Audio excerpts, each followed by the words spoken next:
How would you feel if you found out that your government's actually considering adopting a currency, a digital form of its own currency, right? Its own fiat, where if you don't use it within a certain amount of time, it would expire, meaning it would just leave your access, it would leave your phone, it would leave your account, and you can no longer spend it. The Chinese last month unveiled the world's first digital currency from a major power. Currency that would not be printed but would exist only in cyberspace on your phone, for example. Is the Fed working on a digital dollar? We are actually evaluating that. Most major countries are now looking at the possibility of having a digital currency and really asking the question. Well, this isn't far-fetched for a lot of people that live in China. This is already happening by their government. They've issued a digital yuan, and if they don't use it in shopping or whatever this voucher system that they're trying to call currency, it'll just disappear from their access and it'll be no longer, available to them. Now, this isn't, far-fetched for the West. I'm talking right here in our backyard. You might be surprised to find out that the government's already thinking about this and doing some research. President Biden issued an executive order to explore the creation of a U.S. central bank digital currency, effectively converting the dollar into a centralized digital currency. The Federal Reserve will be showing us in July 1st their new FedNow system, right? They've already researched this and they're about to implement it. It'll go alongside with what we currently have and it'll slowly dissipate what we currently have, and this will be the new form of payments, right? This is called a central bank digital currency, a CBDC for short.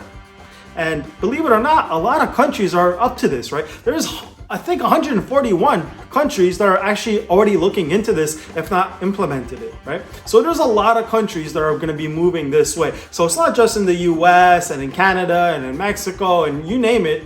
It's also going to happen wherever you are. What if I told you 90% now of the world's central banks say they're investigating central bank digital coins? Citibank has released a report saying that they estimate by their research that by the end of this decade, that's 2030, $5 trillion worth of CBDCs will be circulating and exchanging hands. Now, I'm very skeptical and very worried about that.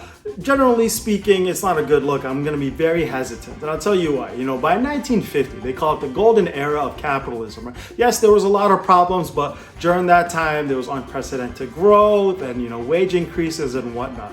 By 1958, right, there was a Pew Research that released a study asking Americans, hey guys, how much, do you trust your government? By 64, it reached a peak of 77%.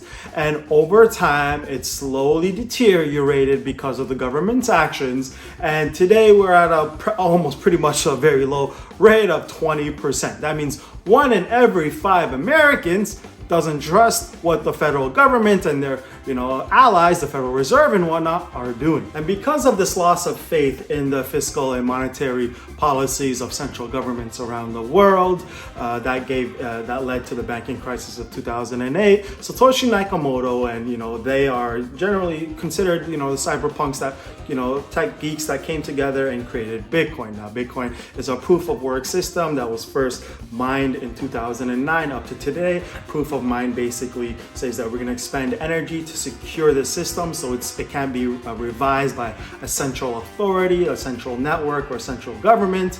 And this allows that on a regular basis certain Bitcoins to be released, giving it a max supply of 21 million that will forever be in circulation compared to other fiats and other altcoins that can be inflated away because they're using a proof of stake system. Right? And so with the Bitcoin and the blockchain technology that is proof of work specifically, it creates a firewall so it cannot be hacked or messed with essentially. It audits itself every 10 minutes, so you don't need a third-party auditor. It's public to the system, so you can see who's doing who rather than it being a private ledger that's centrally controlled and only those administrators can basically see who's doing what. It keeps everyone accountable essentially, very much so, right?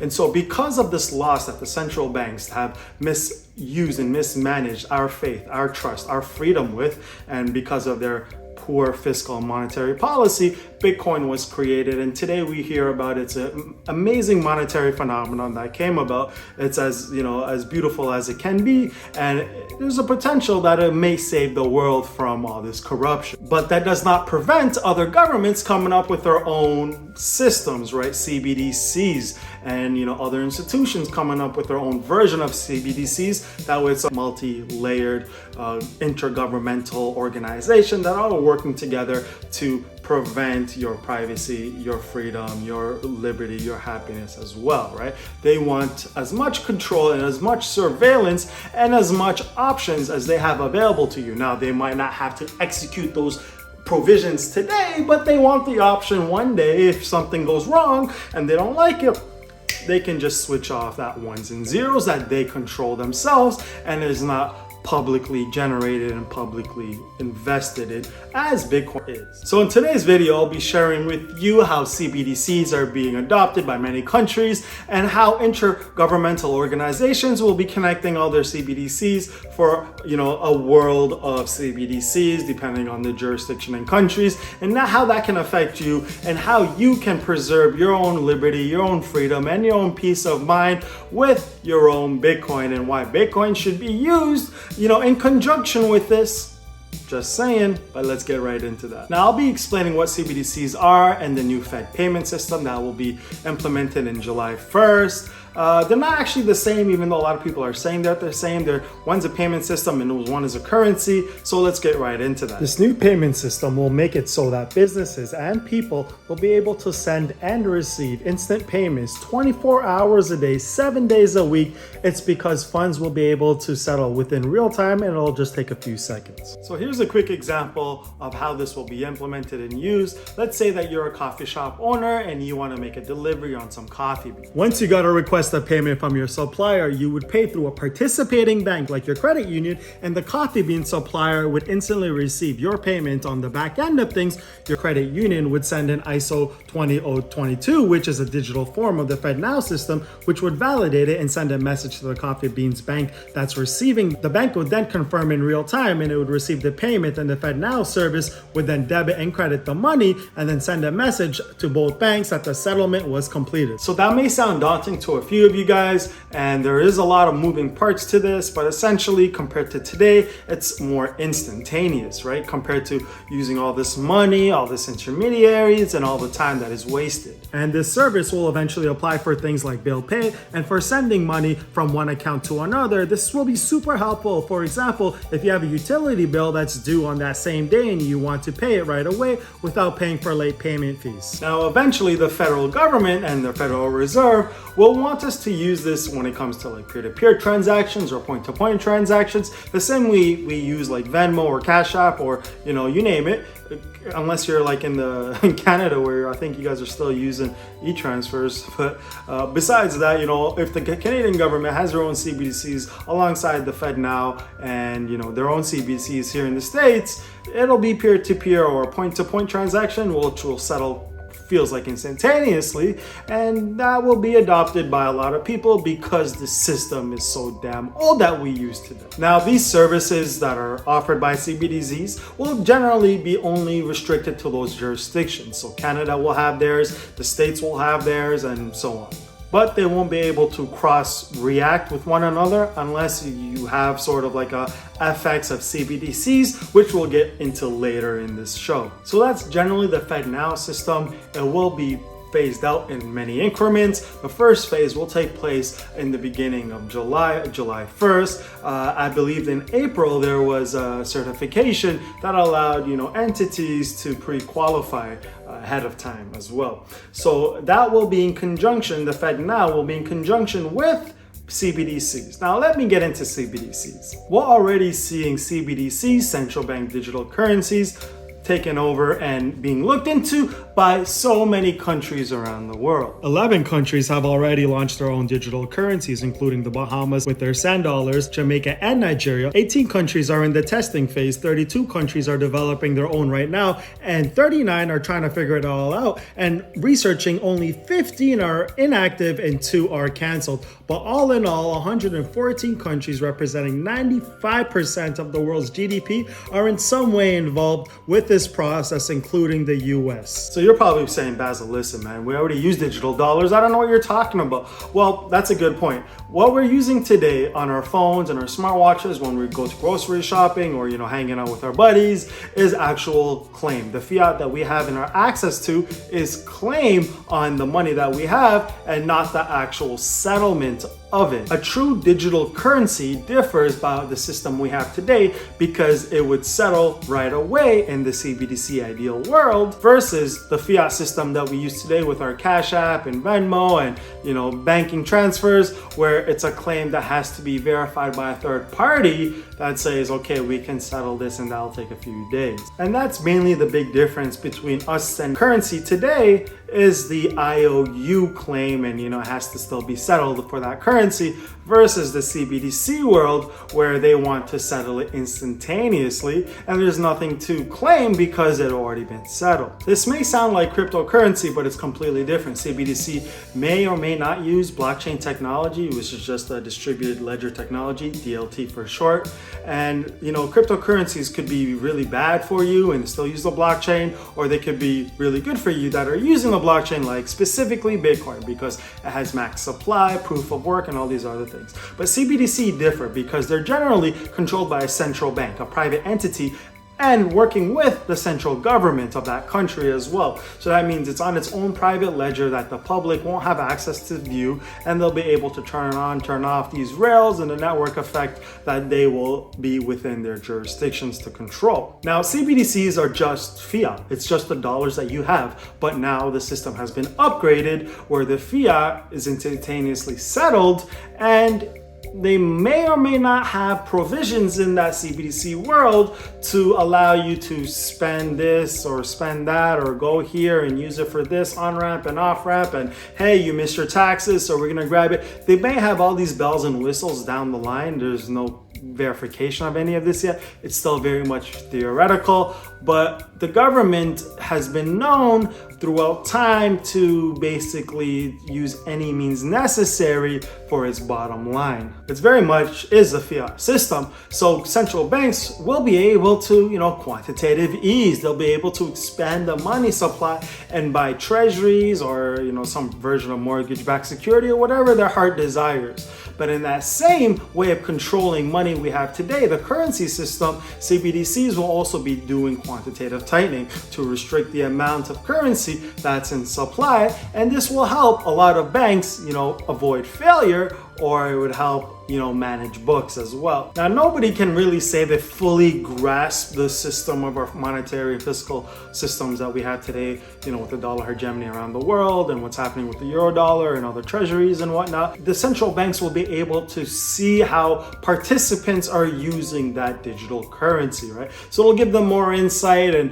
more alleys and venues and pipelines and piping of this whole system as well, right? So it'll be more transparent for them and more opaque for us. And so all of a sudden, if something bad happens that they don't agree to, it would affect us. Another benefit of CBDCs, in addition to quantitative easing and quantitative tightening to, support the economy, is the speed of the transaction. Since they're settling pretty much instantaneously, this would help stabilize the dollar internationally and also, help you if you collect stimulus checks to come to your account right away with great speed. In theory, this would also compete with regular banks for your business because the federal government or your national government CBDCs will be in direct competition with them, hence lowering the fees of the transactions, whether you're at an ATM machine or by using your account. This also can be extended to simplifying your day-to-day lifestyle. For example, instead of you having to calculate how much taxes you owe the government or how much the government owes you,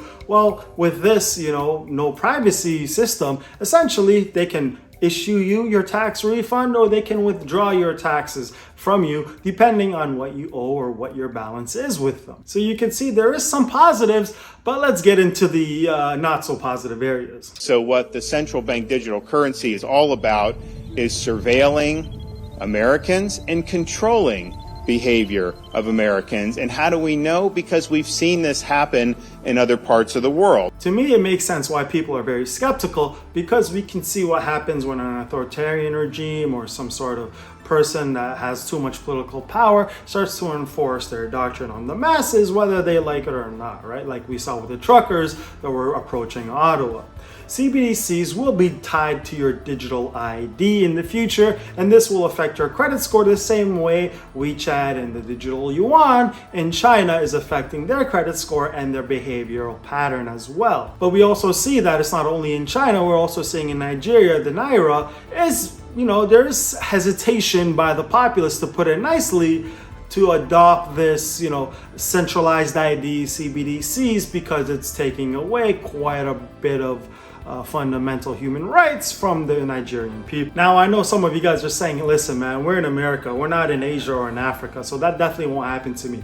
All I'm saying is CBDCs, with these bureaucrats in charge, they'll be able to flick on an airdrop into your wallet, so you're incentivized to go spending and stimulate the economy.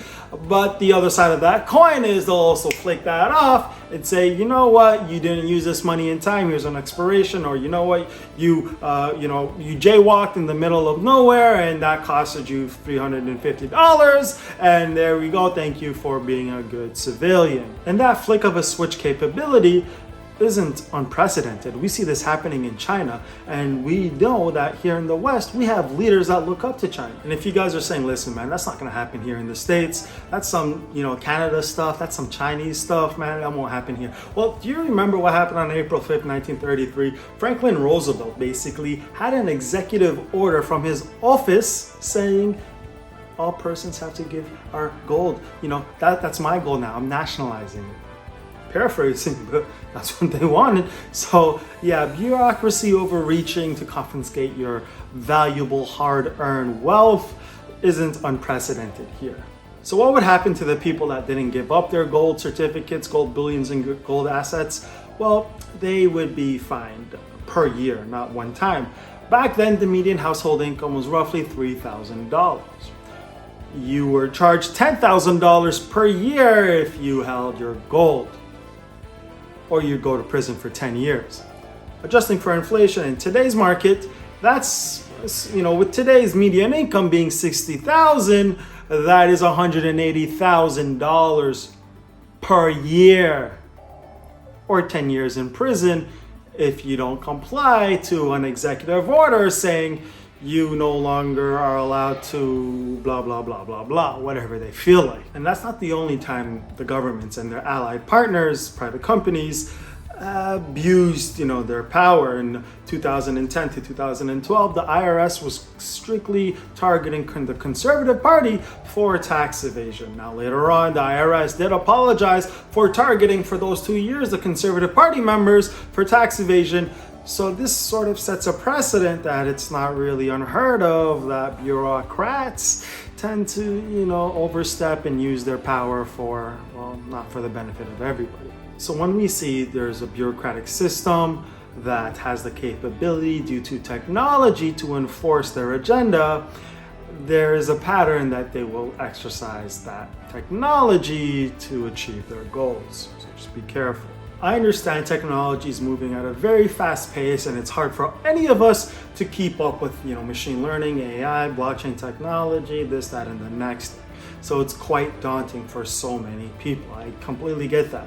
But CBDCs is bringing basically commercial consumerism with central planning. And with that, they'll be able to help and, save the economy from recessions or banking crisis or financial, whatever they want to call it, right?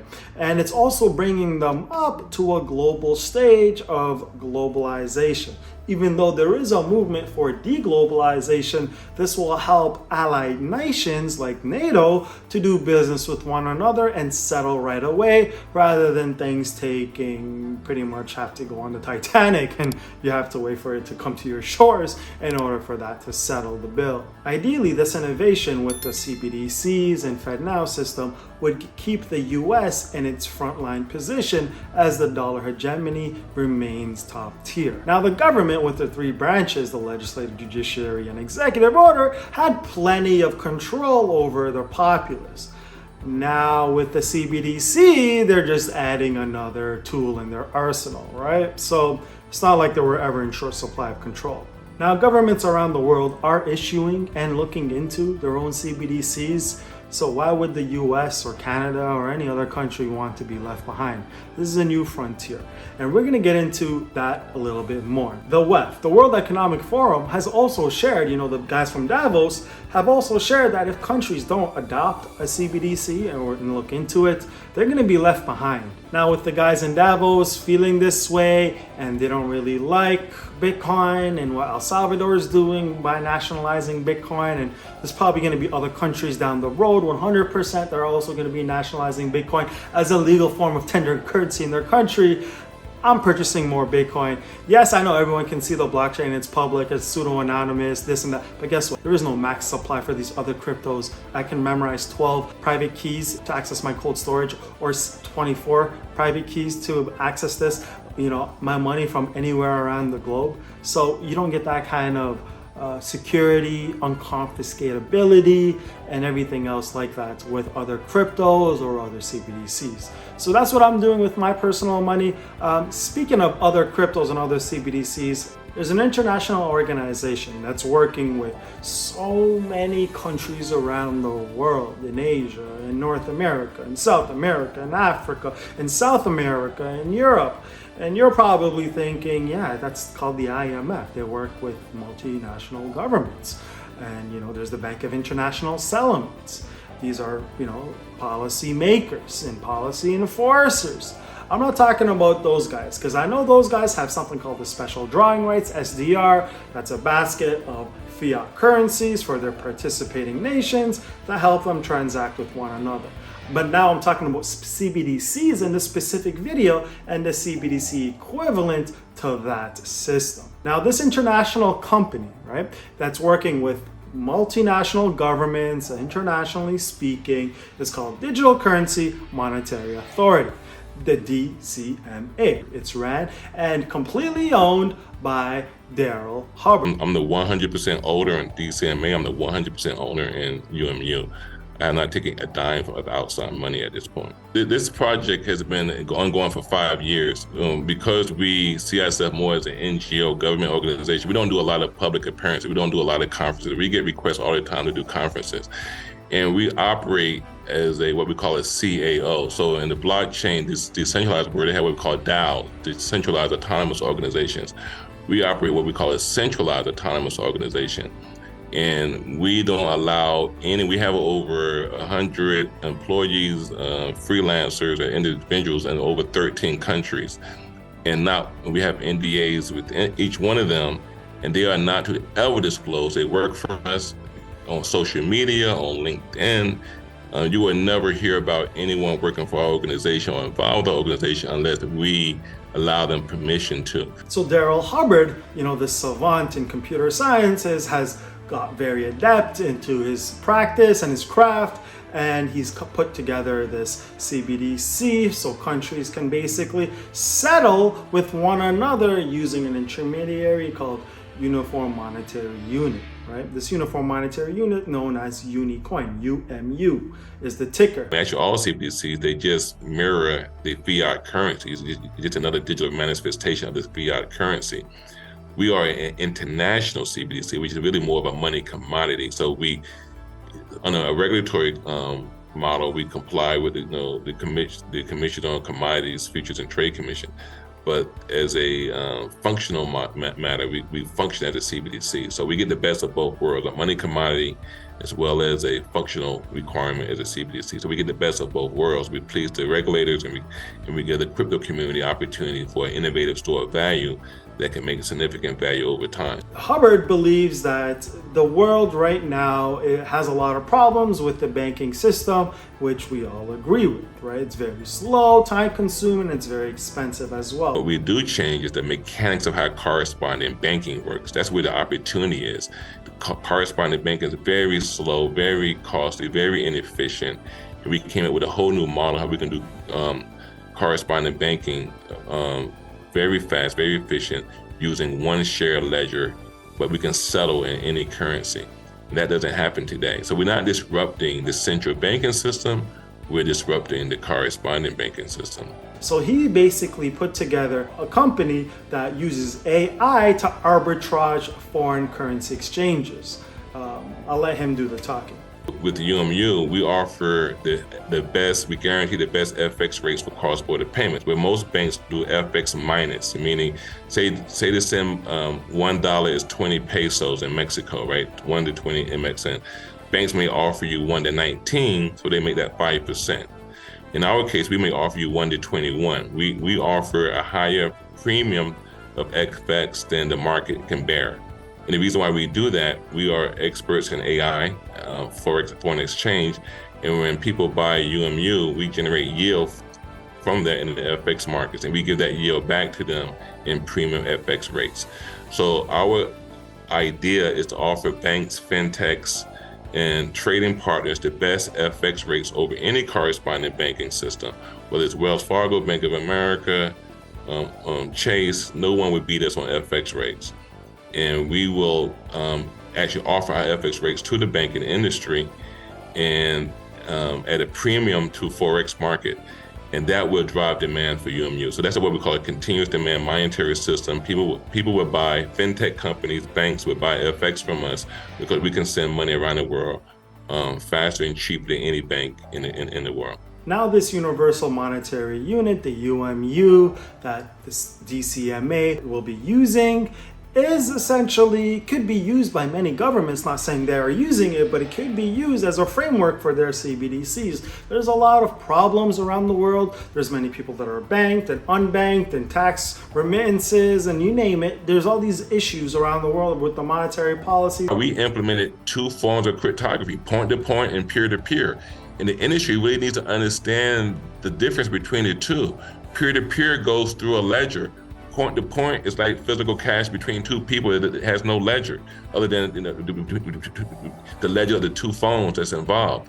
We've implemented both forms of physical cash and electronic cash. And it gives citizens now the choice to say, do I want to run this transaction through the electronic banking system? Do I want something more private and anonymous that I can do through my phone point-to-point? It's like cash is done. So I think that the citizen decide, depending on the nature of their transaction, if they want peer-to-peer through banking or point-to-point more privately like cash. And we give both options. So the unbanked model is point-to-point. So I would disclose this. The Central Bank of Ghana approached us well over a year ago now and said, we have a lot of members in Ghana who live in rural areas. They don't have access to smartphones. They don't have access to Wi-Fi. We wanted to include them in the banking system. So we haven't found anybody that can do offline CBDC. Do you have any solution? At the time, we didn't have a solution for that. We were thinking about it, but we didn't have a customer that was compelling us to implement it. So they gave us their views and requirements around it, and we've implemented it. So the unbanked can use our point-to-point mobile wallet and transact without having to have an official bank account, but they can buy either UMU from same way they bear airtime, like these prepaid airtime. You can do prepaid debit cards, prepaid CBDC, or prepaid UMU. Put it on your phone, and then you can transact, or you can receive it from another party. Download our wallet. And we haven't released this product yet to the market because we're releasing our bank wallet first. Our next release would be our mobile wallet, which allows you to do point-to-point transactions without even going through the bank, without going through any ledger. And that's for the unbanked, financial inclusion market. Daryl's coming up with a solution to help a lot of the governments around the world, according to their own policy, own laws, bylaws, statute, ordinances, you name it, the legal stuff, anything within their jurisdiction, they'll be able to enforce. But here's a tool you may use in your system as you wish. A one single DLT that can settle any cross-border payment in any currency without the need for every currency having a different ledger. That's exactly, and all the compliance rules are built in. So each central bank can put in their own compliance rules. But when you do a transaction, it's always from and to, right? From US to Mexico, US to India, India to Russia, wherever it is. So those are the 2 rules that are enforced, the source rule and the destination rules. So we have what we call a global localization architecture, where we have a global asset that can be localized by transaction.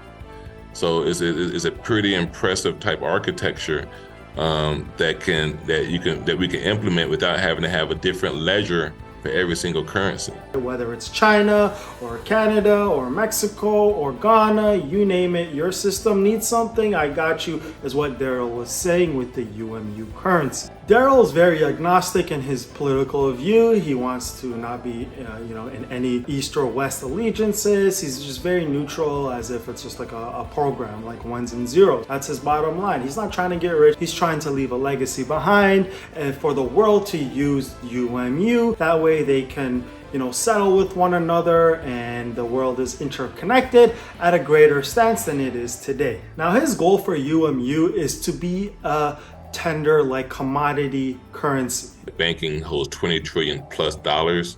And I don't think in my lifetime or anytime thereafter, banking is going to go away. So I said, what if we can embrace, CBDCs or digital currencies for the banking industry? And that's the approach I've taken. And I think now, people are seeing the tide change to some degree. But I see both use cases that what the cryptocurrency community is interested in. I understand what the banking industry is interested in. We basically decided to bring the two worlds together with this international CBDC. We have a lot more control over the pricing of UMU because we don't use outside market makers. We have our own in-house market makers, the same way banks have in-house market makers. And we have monetary policies that sort of have price targets in mind. So we can control the price of UMU a lot more. On the UMU, we have true monetary utility, such as FX rates, premiums for cross-border payments, escrow milestone payment. We have a lot of money services that people will use to buy UMU, and that will drive the price and demand of UMU. So we have 100 million in circulation now. It's roughly around 95 to $1, somewhere in that range. So we started at 5 cents about 5 years ago. The valuation was 5 cents. It's been doubling about every year consistently. And 5, 10, 10, 20, 20, 40, 40, 80. Now it's around $1, close to $1 right now. So that's been on our private network, and now we just launching it to the public.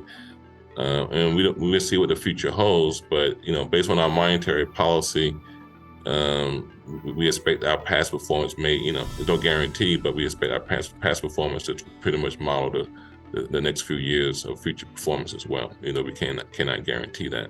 He's regulated by the CFTC. He has a private, centralized network that controls the ledger, right? He's the only one who has a private ledger. It's not a public ledger, it's a centralized private ledger, right? That, incorporates, people from around the world. With this commodity-backed tender that he's trying to put together for the world to adopt is essentially supporting what I was alluding to in my previous video when I was speaking about how the BRICS nations are creating a basket of currencies that is, tied to commodities, and the US, if we want to keep the hegemony, right, we need to back our currency, the US dollar, right, by a basket of commodities as well, because with that in their treasury and that as a reserve, the currency will still be, internationally used for dollars, but now it's backed by substance rather than just faith and belief, right? That's what makes the BRICS nations,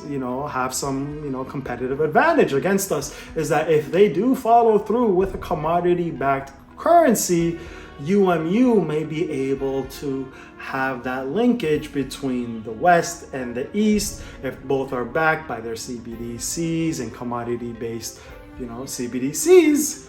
This may create a platform where the world can settle with one another and have partnerships with, UMU and DCMA may have partnerships with the IMF, the World Economic Forum, those guys in Davos, and, Bank of International Settlement. I know those are all pretty much of the same family, but that's what I'm saying. I'm saying is this guy, he's putting this together. The DCMA announced the unicorn at the IMF Spring Meets. We did it on Monday and Tuesday at various central bank sort of forums. They had several different groups that we participated in. And we also had our own sort of, private launch party where we invited central bank members, that also participated. But it was not an official launch of the IMF. The IMF has been gracious in learning about UMU. We had our law firm sort of brokered meetings between us and them on a weekly basis for some time, and they read our white paper. We were the first to receive their sort of critique of the crypto assets. They put out a report saying that how crypto assets pose potential risk, and they sent it to us and asked us to respond to this. So our white paper was actually based around the IMF report on crypto assets being a potential risk. If you look at our white paper, we respond to every single point that they make there and show how we support and not weaken the monetary system, right? So I would say it's not an official working relationship. It's been more of an educational relationship where we've been educating them for them to learn about us and understand how we support the monetary system. But even though we are offering new mechanics, right? There's been different mechanics in the international monetary system over time. But fundamentally, what the IMF and the central banking system want to maintain is the floating exchange rate model between countries that defines the strength of the currency. They want to be able to negotiate contracts in the national legal tender, not a crypto tender. But there's certain things that the IMF has defined as a disruption to the international monetary system. And we support all of those decisions. The IMF and their allies, the Davos Group, see Daryl as a person that's providing a solution to what the financial system needs today, and that's an uplift into the 21st century. Like how I covered that the FedNow and the CBDCs issued by the U.S. central banks will basically have the same force as legal tender, right? But now it's more digital and gives them a little bit more control, which pretty much they already had. UMU will pretty much do this as well, where they're pretty much staying agnostic, and central banks around the world will be able to use their legislation on how they govern their money, their legal tender, and UMU will follow those jurisdictions, right, to the T. If an executive order is released, UMU is going to comply. If there's an emergency thing in Canada and it has to infringe on some privileges, the UMU is going to say, hey man, that's your country, it's not me, it's your country, even though it might be used as a vehicle. So it's very much agnostic, whether it's China or Canada, or it's maybe helping the unbanked in Ghana, right, or South Sudan. It doesn't matter. It's very much staying out of the picture in terms of politics. That central government, that central bank will be able to regulate how they would normally do their tender, this new UMU currency, if it gets adopted internationally, which I suspect it will, because it's getting the green light from the Davos Group, which is the IMF, the Bank of International Settlements,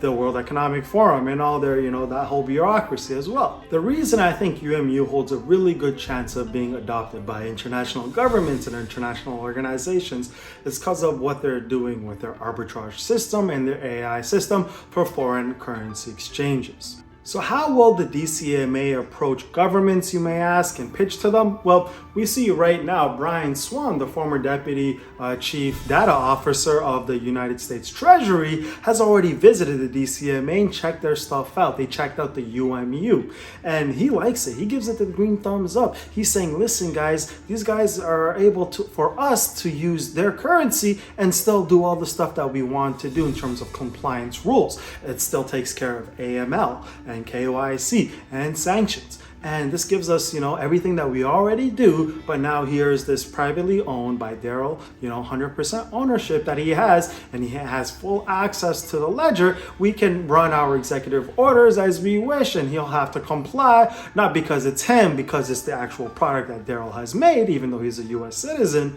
They're giving the green light, and I'm sure many countries around the world are seeing benefits. We are sort of a new organization. A lot of central banks have been hesitant to officially announce that they're collaborating and working with us. I think it's going to change very soon. So we've had to sign NDAs with them not to disclose their participation. But because there's a huge effort right now around the world with the Ukrainian war, and people feel like the U.S. dollar has been weaponized, as you see with BRICS and several, they announced that 24 nations is aligning with BRICS to try to de-dollarize. And several countries have done that. And several countries are working with us in developing our framework. They just not prepared to go on record yet until, just some comfort zone or through some pilots that we're working through, and it's sort of 100% validated. So that, it's more of it's a process that we're working through. But I would tell you, we have full exposure in the most advanced economies.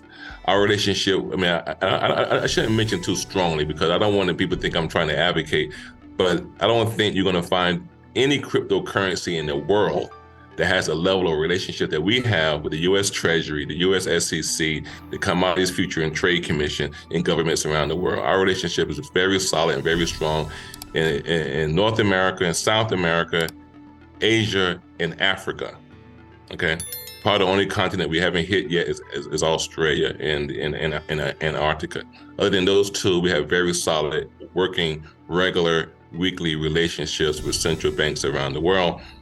And I think you will see some announcements soon, but it's a matter of showing up, getting through some pilots, getting the 100% confidence where they're willing to put their name behind us. But the relationships are there, the work is there, the activity is there. It just, there's a lot of political issues happening with the de-dollarization and the BRICS and IMF that people don't want to go on a record yet and put their name out there yet. He's supplying both sides. He's like, hey guys, I'm stepping away from your financial wars, but please use this as you arbitrage one another's FX currencies because our AI system is the best in the world.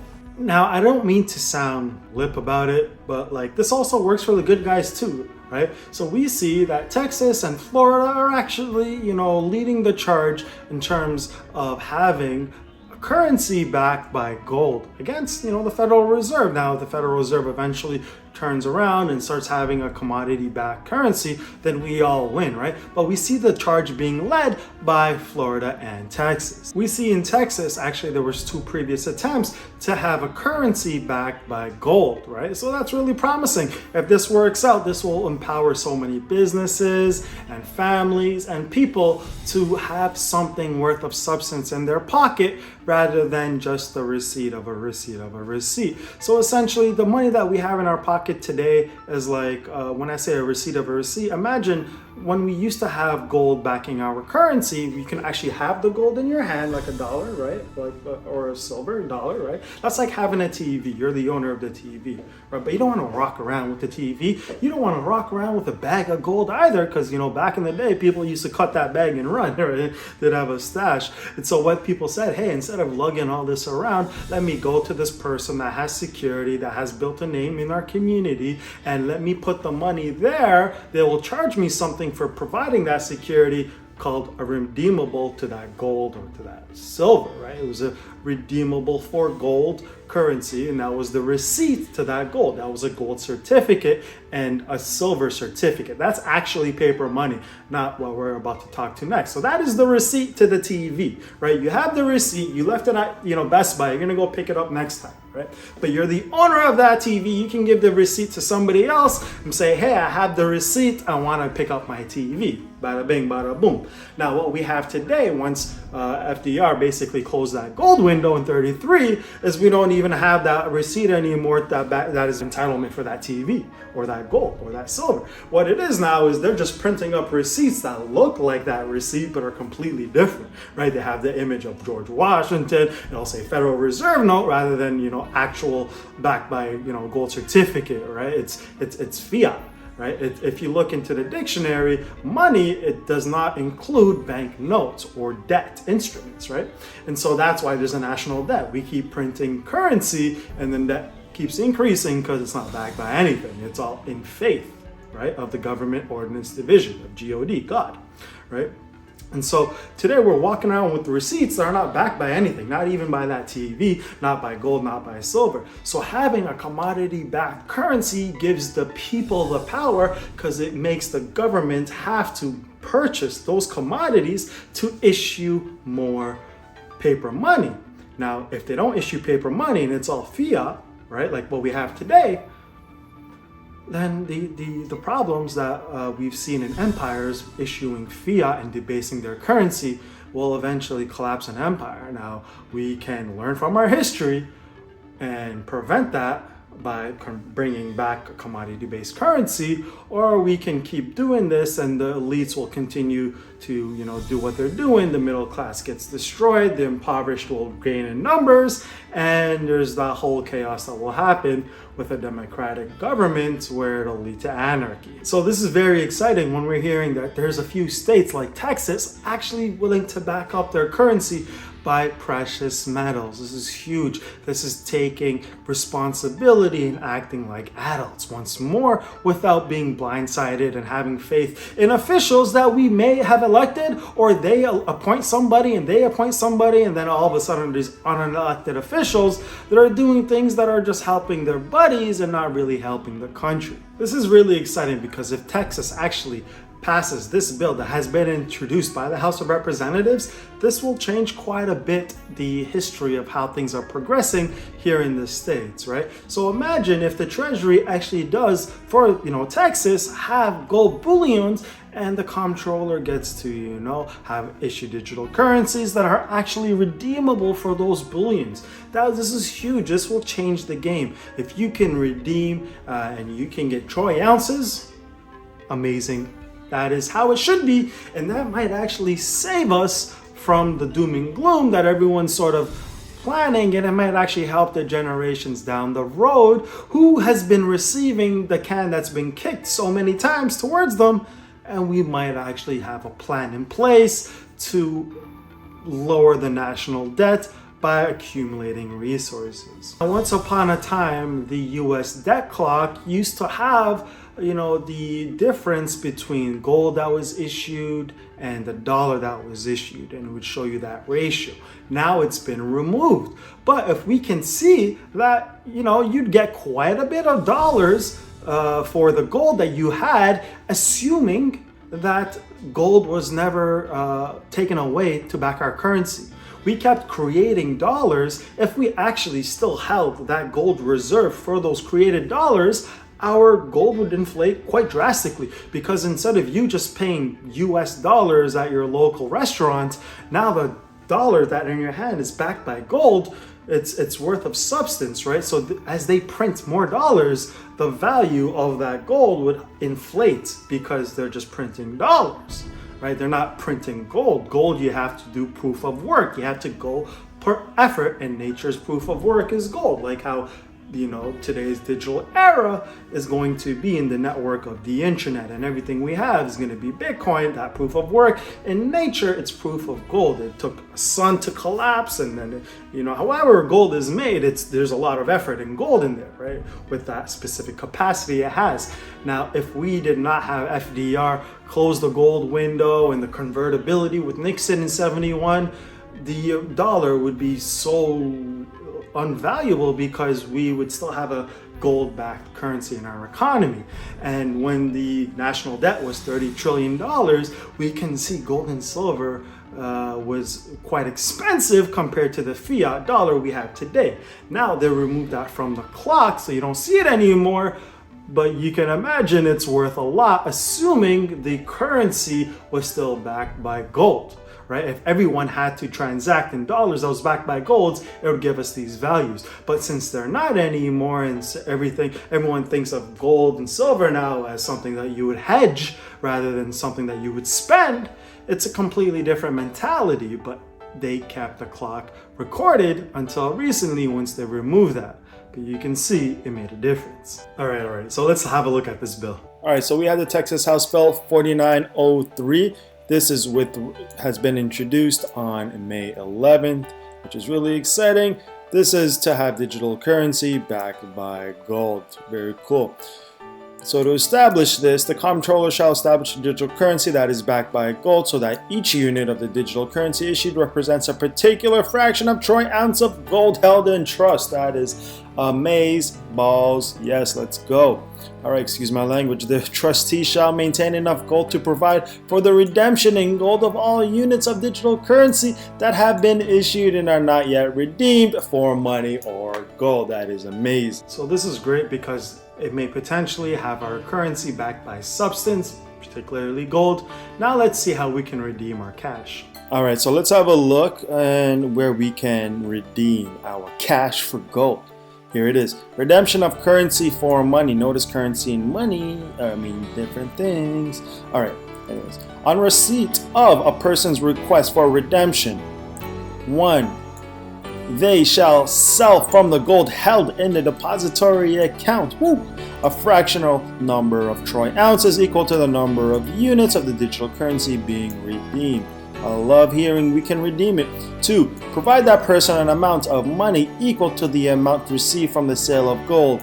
Oh yeah. So if this passes, this will be amazing because we can go to the comptroller and redeem our currency for sweet substance of gold. I understand that, gold derivatives in the market is pretty much suppressing gold, and it has been for a long time by people in COMEX and LIBOR, right? But this may help relieve some of that stress and increase demand to the point where those market makers may have, may be squeezed in a certain way and things will shift. Right now we're seeing LIBOR basically be a little shaky in their foundation, and COMEX, well, they're still going to be used in derivatives. But I do expect gold to at least hit by the end of this year, 2023. My prediction is a minimum of 2,300, right? Whether this bill happens or whether that happens around with UMU and the BRICS nation, my projections using my technical analysis, I still predict that my gold target by the end of 2023 is 2,300. I'm just excited because if the Texas bill passes, it's getting bipartisan support, so this may actually come through, and this may help other states actually convert and say, hey, you know what, we like what Texas has done, let's do that, right? And I know Florida is 100% in if this goes through. With Texas have already introduced in the past other bills that require Texas treasuries to hold gold as reserves, and this, with it being introduced, that it might be backing our currency, that is very exciting news, and I think the world's listening. Now, speaking of Florida, did you know Florida and Indiana have also introduced bills, but not for backing currency against gold, which would be amazing. They're watching Texas for that. They're actually banning CBDCs. Oh, this would be huge. People are already saying it's against the Federal Reserve Act because they're too direct with the population. But Florida and Indiana passed the bill. Oh my God, we remove CBDC bills. We know there's some good people in our bureaucracy. Oh my God, that would save us souls. On top of Florida and Indiana, if Texas introduces a bill that removes CBDCs, period, that'd be cool too. But we need to see CBDCs backed by gold. And hopefully there's not another FDR in the future that says, hey, all persons must return their gold back, digital currency banks. And from now on, Skynet, Terminator world, the Matrix. Oh my God. Why does Davos want to bring that world to us? We don't want to eat cockroaches and bugs. We want to own things and control them. It's okay. Dude, chill. As long as we have good people in our systems, right? Like Senator Ted Cruz, who actually doesn't believe that CBDCs will be used for faster payment systems as they're advertised. It's just a way to manipulate our dollars again. And, other senators that are doing a great job like Cynthia Lummis, as long as we have gold-hearted, people that are standing up for the right thing to do, not just for this generation, for generations ahead, right, and the future, we might have a fighting chance against, the Davos guys. The UMU by Daryl Hubbard and the DCMA are able to interface in the provincial or the state level rather than only working with federal governments. If they're able to work with the Texas government and Floridan government, then there's a lot more hope for humanity in terms of interfacing with other currencies that are also backed by commodities, right? This will give humanity substance, right? We can see that if the federal government says, hey, Texas and Florida, I don't like what you're doing, let me give you the big boot. Well, there's actually precedent, right? There's res judicata, there's court precedent in the past where the Real ID Act was, was issued by the federal government, and the states said no, and there was a whole big movement behind it, and it's no longer effective, right? So there is a chance for, states to stand up against big government, that will enforce their policies, and people that get together and back their senators with the right thing to do, like Cynthia Lummis and Ted Cruz, to actually help our states to have something to look forward to as a future, rather than just the ominous, Terminator, the Matrix thing that everyone's talking about. Having said that, if we continue to support good people like Cynthia Lummis and Ted Cruz, and states like Florida and Texas and Indiana to avoid CBDCs and converting our currencies with commodities-backed currencies, this will allow us to interface with the rest of the world on a good note, change our image internationally, from Americans just being these warmongers to people that are actually trying to get our acts together and, leading by a good example and being leaders in that field. This would help Davos loosen their strength, and you may be able to control rather than own nothing, and have whatever you want to eat as your freedom and liberty and private choice, rather than it being implemented into a social score system for eating cockroach burgers and mosquito burgers because you can get plus 10 points like in a Black Mirror episode, right? So with this in mind, what happens if the federal government would say, hey, Texas and Florida, I don't like what you guys are doing, here's the big boot. Well, we see last time they tried to enforce, it was like 15 to 18 years ago or something, the Real ID Act, where they tried to force that on states, and a whole bunch of states revolted and said, no, we're not going to pass this is BS. It's definitely possible where we can say no to CBDCs if they push too far, and we can definitely move forward and grow our currency backed by commodities, right? So there is the good, the bad, and the ugly, and we just want to make sure that we empower one another, show compassion, but most of all, use critical thinking rather than cower to the fear mongers that are so used to us just being beneath them in a way, you know what I mean? Like Carl Schwab and Davos and them, where they're all just saying, oh, you guys don't know, you guys are retarded, you guys are highly fluorinated, and you guys have all this estrogen in your system, you guys don't know what's good for you. They're all talking crap, right? So we want to make sure that we get together, we make sure we have a solid future, not only for us, but we take care of our money, because with that, we'll be able to back a lot of stuff as well. So now let's look at the Florida bill that has been passed as of the 15th of May, and now money does not include central bank digital currency. So that's amazing news, because it's the step in the right direction. All right, here we have the Florida State Bill 7054. The status, it's been passed, woo woo, as of the 15th of this month, May. All right, let's scroll down and see where they revised. Okay, here we go. Quote unquote, money means a medium of exchange that is currently authorized or adopted by domestic or foreign government. The term includes a monetary unit of account established by an intergovernmental organization or by an agreement between two or more countries. The term does not include a central bank digital currency, and the crowd goes wild. So this is amazing transparency. It's pretty obvious what it is. I love the clarity, and this takes effect as of July 1st, 2023, the same time the Federal Reserve has the Fed now. Oh, I see what you guys did in Florida. Great job. Great job, Florida. You guys did very well. I'm very proud of us. We did pass the bill. We can see that the House Representatives, we voted 116 yay, 1 nay. Why is there always one mosquito, one person that's just annoying in the group, right? God damn it. Anyways, we can also see that the Senate has passed 34-5, so that's also another W. Now moving on to Indiana's bill. Indiana initially has a little bit of a rocky background because they did not want to include any decentralized cryptocurrencies, let alone just CBDCs. That obviously didn't fly because a decentralized cryptocurrency is Bitcoin, and there's other things out there that are less decentralized, more centralized, but they would still encompass them, like Ethereum, Ripple, all these other stable coins as well. And so Indiana has not passed that, so they revised it and they came back just like Texas to include money does not include central bank digital currencies. Another W. Indiana, you tried, you eventually got through, well done, we'll give you that as a W as well. Alright, so here we have the Indiana State Bill 468, very exciting. Here we talk about money. Money means a medium of exchange that is currently authorized or adopted by domestic or foreign governments and is not an electronic form. The term includes a monetary unit of account established by an intergovernmental organization or by agreement between two or more nations.